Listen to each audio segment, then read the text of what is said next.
Hi, everybody. I'm Pearl Dick. I am the artistic director here at Firebird Community Arts in Chicago. And I'm here to talk to you a little bit about the Chicago Race Riot of 1919 Commemoration Project and how our studio got involved in this project. I'm one of the co-founders of our program, Project FIRE. FIRE stands for Fearless Initiative for Recovery and Empowerment. And we work with young people who've been impacted by community violence, and we do art making as a way to heal. So glass blowing, ceramics, all different types of working with glass.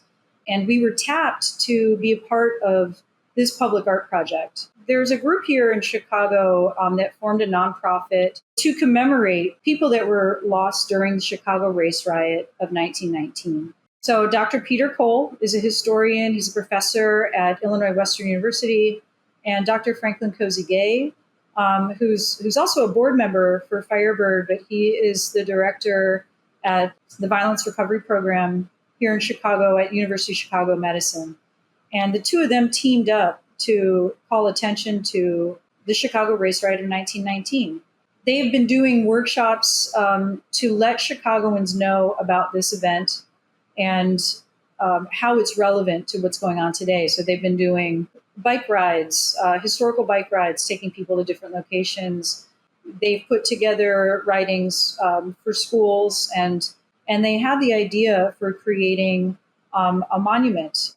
So in 1919, it was a very hot Sunday afternoon in late July 27th, when a group of boys went swimming in Lake Michigan. The law suggested that people, including Black people, had equal rights, but the customs were very clear. And that was Black people could only go to one beach, right? They only were able to sort of go to 26th Street Beach. Of course, they're in the water. They drift, right? They're on a raft. And as they drifted southward, they drifted across a so-called White Beach. And so when these children crossed an invisible line in the waters of Lake Michigan, and suddenly we're in a so-called white part of Lake Michigan, and when a white man on the beach started throwing rocks at these kids, they didn't really think of this as a big deal. They just thought they were swimming and having a good time. Unfortunately, this white man kept throwing rocks at these children, and ultimately a 17-year-old Black man named Eugene Williams was killed. That is the spark. That is the beginning of the Chicago Race Riot. As tragic as the killing of one person is, most killings don't result in a sort of an explosion of violence, but that's what happened actually in Chicago. There's much deeper roots that help us understand both his killing as well as the killing of dozens of other people. Honestly, Chicago's Black population in this era was very small. Before World War I, around 1910, there was about 40,000 Black people in the city of Chicago out of a population of 2 million, under 2% of the population. Because of the war shortage in World War I and because of Black desire to flee the Jim Crow South, they moved to Chicago in growing numbers in 1915, 1916, and so on.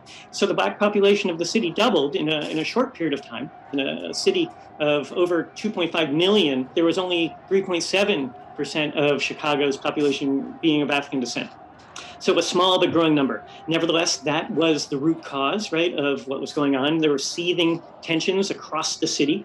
Many white Chicagoans were very distraught at the growing Black population who increasingly concentrated in the neighborhood called the Black Belt. As Black people start moving into the Black Belt, they start to actually gain some power, economic power, political power. They play an important role in the 1919 mayor's race, but they also experience this backlash. Always the backlash. More Black people start exploring residential options in other neighborhoods to find higher quality, lower priced housing. But when they do so, they experience violence. 27 Black homes bombed in the 2 years prior to the events of 1919. Another 21 bombed in the 2 years after. 58 Black businesses or homes bombed. Not a single bomber brought to justice. Not a single bomber. And so this is the city. This is before Eugene Williams is killed, right, that we understand. As Peter described earlier, it's actually the seething tension was a result of the lack of justice. Eugene Williams was drowned based off of the description that Peter provided, Officer Daniel Callahan refusing to arrest Stauber, as well as really having no regrets about it. Again, consistent with the seething tension regarding the lack of justice, that night rumors spread regarding Blacks attacking whites. And so essentially gangs of white boys and men invaded what was then called the Black Belt and started to attack innocent Black people. Fueled by rumors and poor relations with police officers who were tasked with keeping the calm, they fueled the rage by essentially creating a cordon around the Black Belt.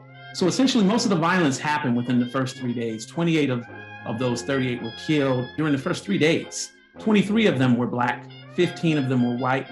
There were 537 people injured. 2/3 of those victims were Black. There were 229 people who were arrested. Again, 2/3 of those were Black. The irony, 2/3 victims, however, 2/3 arrested were Black. We consider this story an origin story on how Chicago became segregated, and essentially an origin story on how Chicago became two Chicagos. The distress that we see in communities that have inequitable distribution of resources, whether it's related to housing, education, economically, also justice, this didn't happen overnight. We believe that omission never leads to healing. We think that acknowledgement must involve recognition of painful histories, and that acknowledgement can begin the long path towards healing by admitting the harms, the social, economic, and political impact of those harms.